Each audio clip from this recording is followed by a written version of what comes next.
प्यारे बच्चों, कवि सूर्यकांत त्रिपाठी निराला की कविता सरोस्मृति को हम पढ़ रहे थे।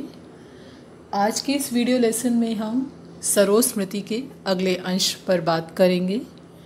तो देखिए, पहला काव्यांश हमने पढ़ लिया था, दूसरे काव्यांश की ओर बढ़ते हैं। श्रृंगार श्रृंगार रहा जो निराकार, रस कविता में उच्छ्वासित धार, गाया स्वर्गीय प्रिया संग, भरता प्राणों में राग रंग, रति रूप प्राप्त कर रहा वही, आकाश बदल कर बना मही। हो गया ब्याह आत्मीय स्वजन, कोई थे नहीं न आमंत्रण, था भेजा गया विवाह राग भर रहा, न घर निशि दिवस जाग। प्रिय मौन एक संगीत भरा, नवजीवन के स्वर पर उतरा। क्या कहते हैं?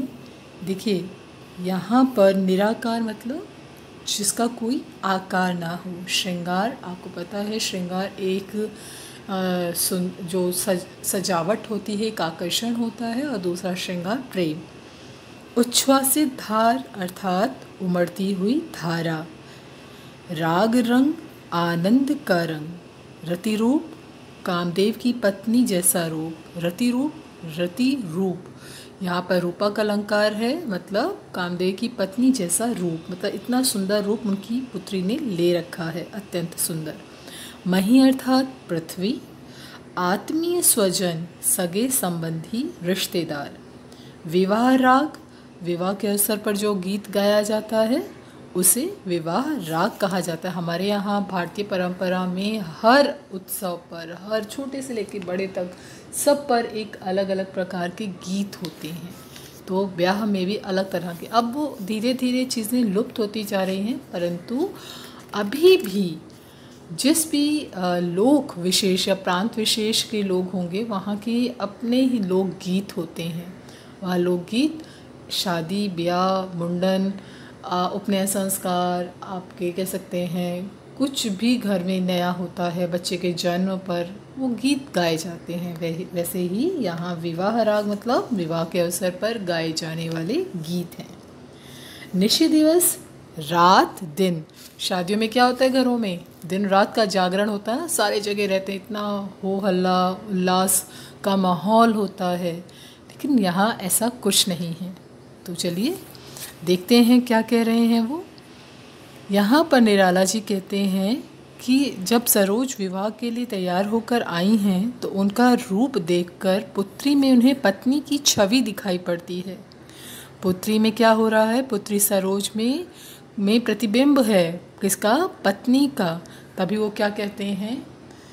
आकाश बदल कर बना मही, रति रूप प्राप्त कर रहा वही। मतलब जो रति रूप, बेटी का जो रूप है वह अत्यंत सुंदर लग रहा है, और ऐसा लग रहा है जैसे आकाश, उनकी पत्नी का देहांत हो गया, पत्नी कहाँ है? आकाश में। तो वो कहते हैं ऐसा लग रहा है जैसे इसने अपने पूरी तरह से अपनी माँ के रूप को धारण कर लिया हो, इतनी सुंदर सरोज लग रही है। इसको कहते हैं आकाश मानो आज धरती बन गया है। मतलब बेटी में पूरी तरह से माँ साकार हो रही है। उनकी कविता में रस से वह उमड़ती हुई धारा, जिसे वे अपनी प्रिया के रूप में देख रहे हैं।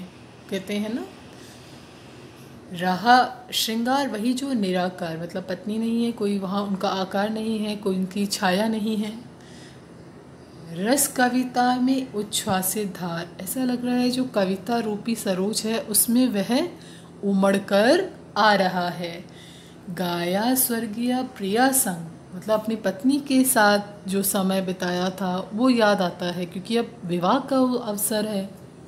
तो जो आत्मीय जन होते हैं उनकी याद बहुत सताती है, उन्हें बहुत मतलब याद आ रही हैं अपनी पत्नी।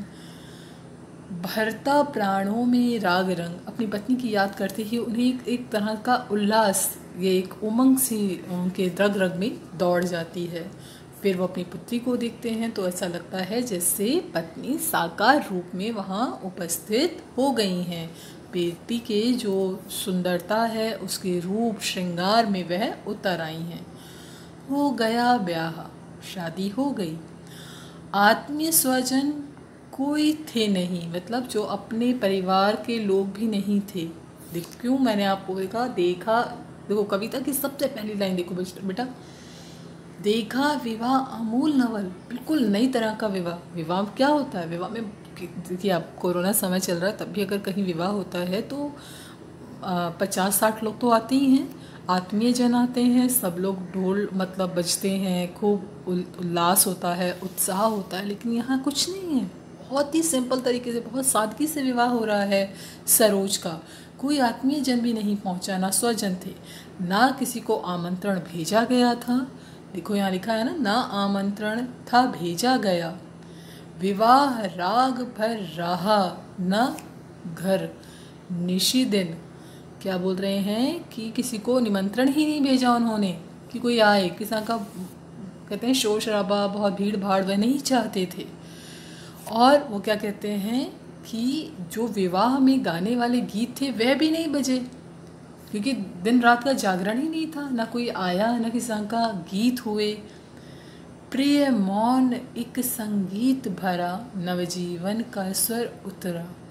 मतलब एक संगीत, मौन भी एक संगीत है, एक शांत संगीत सा मनो बजता रहा सरोज के विवाह में। और एक नवजीवन किसको मिल रहा है? सरोज और उसके पति को एक नए बंधन में बंध रहे हैं, एक नए जीवन आरंभ करने जा रहे हैं। तो वो नवजीवन में एक शांति का स्वर उभरता रहा। ठीक है बेटा, आगे कविता हम कल पढ़ेंगे, कल के वीडियो लेसन में। इतना जितना पढ़ाया है उसे आप ध्यान से पढ़ लें।